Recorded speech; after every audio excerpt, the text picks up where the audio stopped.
और आप देख रहे हैं जोक शो। पापा, क्या हमारे घर में चुड़ैल रहती है? हमारे घर में कोई चुड़ैल नहीं है। तुम्हें किसने कहा? पापा, वो जो सुबह सफाई कर रही थी ना नौकरानी, उसने कहा। उठो बेटा, सामान बांधो और भागो यहाँ से। क्यों पापा? क्योंकि हमारे घर में तो कोई नौकरानी ही नहीं है।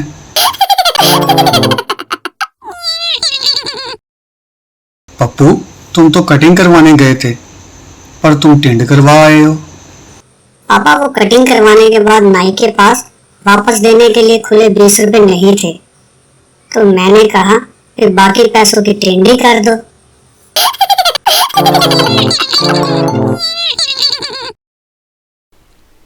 अगर आपको हमारी वीडियो पसंद आई है तो हमारे चैनल को सब्सक्राइब लाजमी करें और मज़ीद वीडियो देखने के लिए बेल पर लाजमी क्लिक करें ताकि हमारी वीडियो सबसे पहले पहुंच सके आप तक। Thanks for watching.